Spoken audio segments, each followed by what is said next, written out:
दोस्तों, आज के न्यूज़ टीवी चैनल पर 8 बजे डिबेट में गया तो विषय था कि अपने देश के तमाम मज़दूर जो बेरोज़गार हो गए हैं वो परेशान हैं, उनको रोज़गार नहीं मिल रहा है। यद्यपि सरकार ने, विशेष रूप से उत्तर प्रदेश की सरकार ने कई योजनाएं चलाई हैं कि गांव-गांव में लोगों को काम मिल जाए, लेकिन मुख्य दिक्कत ये है कि अपने यहाँ जब से खेती पर जोर बहुत बढ़ गया है, इस अर्थ में कि परिवारों की संख्या, परिवार में सदस्यों की संख्या बढ़ती गई है और ज़मीन तो उतनी ही है, तो वो बंटवारा होता जा रहा है और अब बहुत छोटी छोटी ज़मीन बची है परिवारों के पास। तो इसके कारण तमाम परिवार और उनके लोग वो खेती पर अपना पूरा जीवन यापन नहीं कर पा रहे हैं, यानी उनका जीवन यापन केवल उस बहुत छोटी खेती से संभव नहीं। इसके लिए इस कोरोना संक्रमण काल में ये देखने में आया कितनी ज़्यादा संख्या में मजदूर दिल्ली, बम्बई, अहमदाबाद, चंडीगढ़, यहाँ तक कि हैदराबाद और मद्रास, बंगलौर तक फैले हुए हैं जो यूपी से गए हैं। यद्यपि भारत की सरकार ने और प्रदेश की सरकार ने काफ़ी बजट रिलीज़ किया है कि इन लोगों को काम मिल जाए, लेकिन मैंने जोड़ा कि पूरे देश में मजदूरी के काम में अगर शिक्षित रोजगारों को भी जोड़ लिया जाए तो लगभग 40 करोड़ लोग ऐसे हैं जो कोई न कोई काम करके अपनी रोजी रोटी कमाते हैं।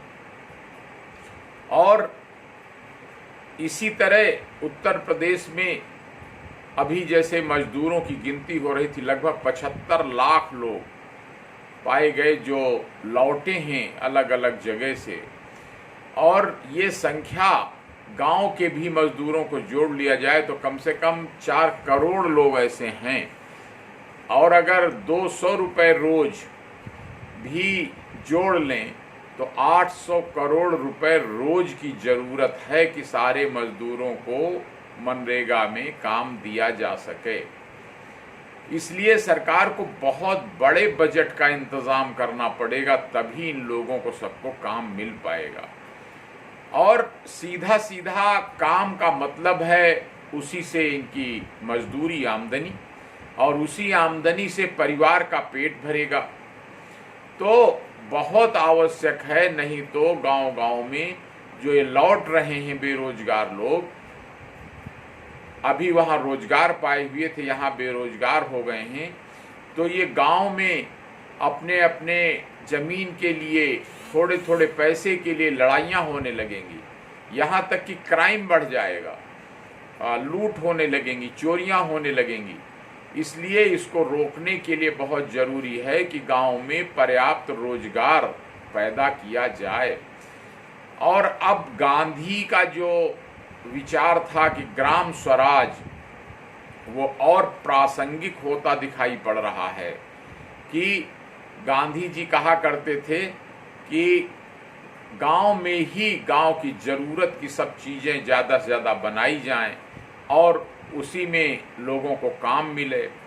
अब आज की तारीख में गांव में अभी भी काफ़ी गांव हैं जहां अभी सारी सड़कें नहीं बनी हैं, उनको बना करके उसमें काम में लोगों को मजदूरी दी जा सकती है। इसी तरह नहरों की, तालाबों की सफाई का काम किया जा सकता है। हर जगह अभी नालियां नहीं बनी हैं, बरसात आती है तो पूरी गली में पानी भर जाता है, तो नालियां बनाई जा सकती हैं। इसी तरह जहाँ जहाँ बैंक से सहायता दे करके बहुत से अनाज से, फूड प्रोसेसिंग जिसको कहते हैं, कि अनाज के संरक्षण की, फलों के संरक्षण के छोटे छोटे कुटीर उद्योग, लघु उद्योग बनाए जा सकते हैं। लेकिन उनकी सबकी विपणन की समस्या आती है कि वो कौन खरीदे। तो इसमें जो अनाज से, दाल से, चावल से संबंधित चीज़ें हैं, उनकी सबसे ज़्यादा खपत गांव में हो जाती है। और अगर सस्ते दाम पर फलों का भी संरक्षण होने लगेगा तो उनकी भी बिक्री गांव-गांव में हो सकती है। इसी तरह एक और काम जो मत्स्य पालन का है, मुर्गी पालन का है, पशुपालन यानी कि गाय भैंस के पालन का है, उसको भी और बढ़ावा देना चाहिए। लेकिन जो बैंकों में अरबों रुपए भरा पड़ा है, इसके दरवाजे ज़्यादा से ज़्यादा सरकार को इन पर दबाव बनाना चाहिए, और सरकार कर भी रही है। सरकार ने यहाँ तक घोषित कर दिया कि अगर कोई लोन डूब जाएगा तो बैंक मैनेजर साहब पर कार्रवाई नहीं की जाएगी, मान लिया जाएगा कि नहीं, ये ज़रूरत के लिए दिया गया है, आदमी नहीं दे पा रहा है। तो जैसे बड़ी बड़ी फैक्ट्रियाँ दिवालिया हो जाती हैं, पैसा नहीं दे पाती, तो उसी तरह गरीब आदमी तो वैसे भी साधन विहीन होता है, तो उसका लोन में और अधिक समय दिया जा सकता है धीरे धीरे पेमेंट करने के लिए। तो ये जो विशेष रूप से ये बातें मैं जो सूर्य सिविल क्लासेस के बच्चे हैं और नवयुवक नवयुवतियां हैं जो तैयारी कर रही हैं किसी न किसी प्रतियोगी परीक्षाओं के लिए, उनके भी बड़ी उपयोगी है कि देश की गरीबी और बेरोजगारी कैसे दूर की जाए। इसी तरह गांव में जब काम दिया जाता है तो आप सुनते ही होंगे कि भ्रष्टाचार की समस्या हो जाती है, फर्जी मजदूरी की बात आ जाती है। तो भ्रष्टाचार निवारण विभाग को आपको हर जिला तहसील स्तर तक फैलाना पड़ेगा। अभी हमारा भ्रष्टाचार निवारण विभाग केवल प्रदेश के 14 केंद्रों में है, तो वो उसको हर जिला तहसील लेवल तक ले जाने की ज़रूरत है। दूसरा, ये इस पर पुलिस की भी मदद लेने की ज़रूरत है। इंटेलिजेंस डिपार्टमेंट का काम होता है पता लगाना, जासूसी करना, तो उनको भी जिम्मेदारी दी जानी चाहिए कि वो पता लगावें कि कौन कौन लोग सचमुच परेशान हैं भुखमरी से, बेरोजगारी से। उनके लोक शिकायत विभाग अभी हमारा बहुत कमज़ोर है। केवल मुख्यमंत्री जी की जो लोक शिकायत योजना है उस पर लोग शिकायतें दर्ज करते हैं, उसको कार्यवाही के लिए जिले के अधिकारियों को भेज दिया जाता है, और वो उन पर भी तमाम मामलों में अभी उतना संसाधन नहीं मौजूद होते। अब आपको अगर हर गांव में, हर मोहल्ले में काम देना है तो ग्राम पंचायत के स्तर पर और शहरों में मोहल्लों के स्तर पर काम देने के लिए वही योजनाएं चलानी पड़ेंगी।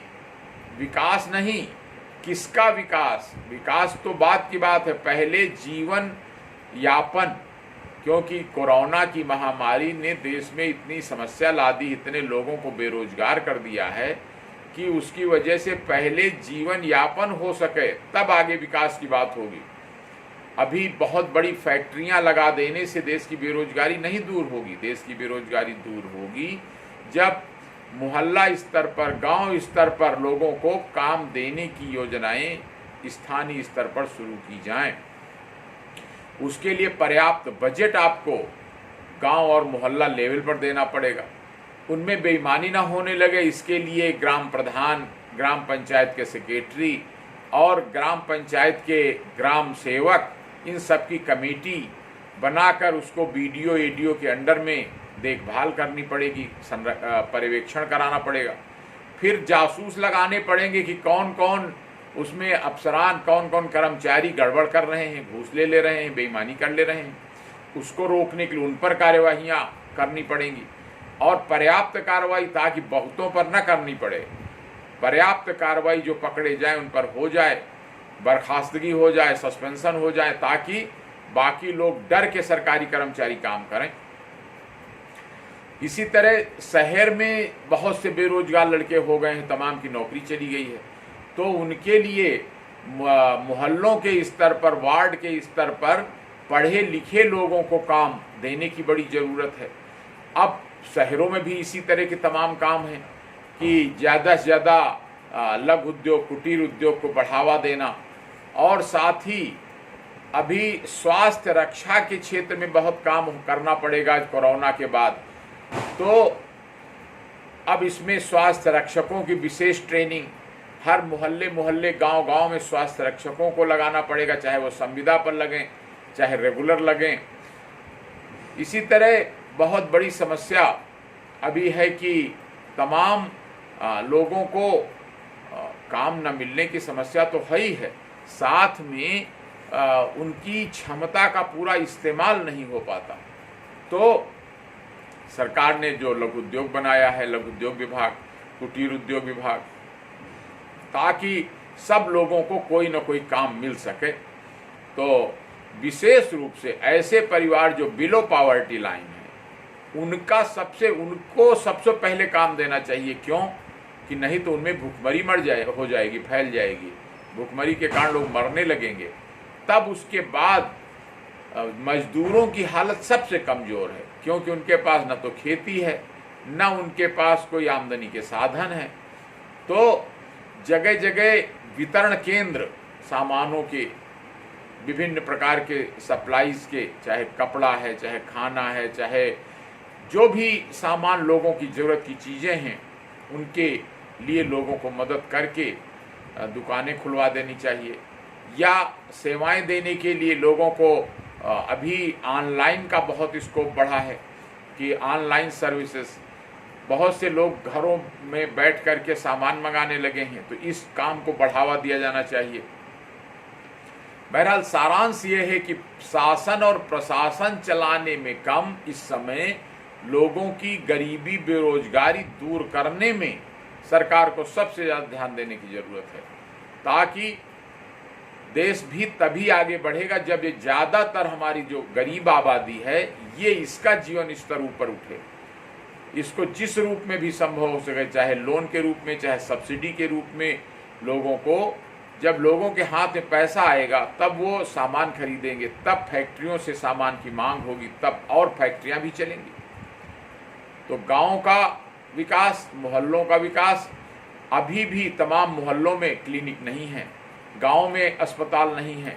अब ये जो महामारी फैली, इसके दृष्टिगत अब गांव-गांव में, हर ग्राम पंचायत में अस्पताल खोलने पड़ेंगे। और साथ ही एक एक संसाधन का पूरा उपयोग करना पड़ेगा। जो भी ज़मीन है, हर ज़मीन पर कुछ ना कुछ उपयोगी काम हो, खाली बंजर ज़मीन न पड़ी रहे। पानी की एक एक बूंद का उपयोग हो।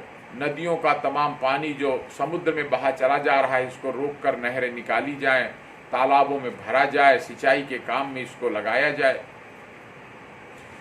पहले से अब बहुत सुधार है। देखिए पहले कितनी ज़्यादा गर्मी पड़ती थी, अब तमाम वृक्षारोपण होने से सरकार ने जोर दिया, लोगों ने भी जोर लगाया, तो अब तमाम गर्मी उतनी नहीं पड़ रही है। अब देखिए बहुत जल्दी जल्दी बरसातें हो रही हैं, तो पर्यावरण सुधर रहा है।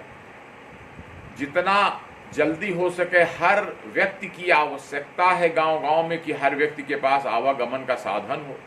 तमाम लोगों के पास अभी, बहुतों के पास तो मोटरसाइकिल, क्या अभी साइकिल भी नहीं है।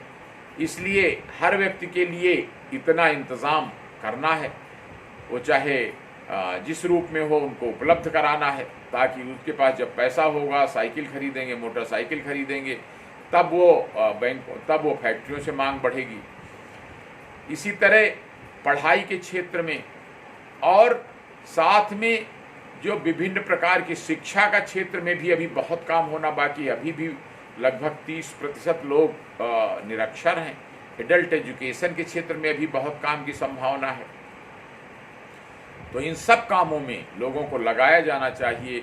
बैंकों का पैसा निकालकर इन कामों में सरकार को लगा देना चाहिए। केवल सरकार को जो टैक्स मिलता है उससे नहीं, उससे सारा कुछ नहीं हो पाएगा। जो बैंकों में जमा रुपया है उसको ज़्यादा से ज़्यादा, केवल जितना निकासी के लिए ज़रूरत पड़ती है पब्लिक को, उतना रोक कर बाकी सारा पैसा विकास के इन कामों में लगाया जाना चाहिए। अब केंद्र में व्यक्ति को रख कर के योजनाएं पास होनी चाहिए, बजाय इसके कि हम फैक्ट्री को लोन दे रहे हैं। नहीं, पहले सवाल होना चाहिए कितने लोगों को रोजगार मिलेगा। जो आजकल लोग जर्मनी से, चीन से मशीनें मंगा लेते हैं, आदमियों को काम कम मिलता है और मशीनों से माल ज़्यादा बनता है, तो उससे बेरोजगारी फैलती है। अब ज़रूरत आज की यह है कि लोगों का जीवन स्तर उठाने के लिए लोगों को काम दिया जाए। भले जर्मनी और चीन से बड़ी बड़ी मशीनें ना हों, लेकिन जब लोगों को काम मिलेगा तो उनको आमदनी मिलेगी और उससे गरीबी दूर होगी, उससे उनका जीवन स्तर ऊपर उठेगा, बेरोजगारी दूर होगी। तो ये इन विचारों को आत्मसात करिए, लोगों तक पहुंचाइए, विचार विमर्श करिए कि और कौन कौन से क्षेत्र हो सकते हैं जिनमें गरीबी और बेरोजगारी दूर करने के लिए लोगों को काम दिया जा सकता है, उनका जीवन स्तर उठाया जा सकता है। यही सरकार का भी लक्ष्य है, यही तमाम समाज सेवी संस्थाएं भी इसी काम में लगी हुई हैं, सारे सरकारी जन सेवकों का भी यही लक्ष्य है। तो मैं कामना करता हूं कि आप सब लोग अच्छी तरह इसको समझकर मनन करेंगे और नई बातें सोचेंगे और इस विचार को और आगे बढ़ाएंगे, जो आपको प्रतियोगी परीक्षाओं में भी काम आएगा और साथ ही आपके विचारों को और मजबूत करेगा। धन्यवाद। जय हिंद।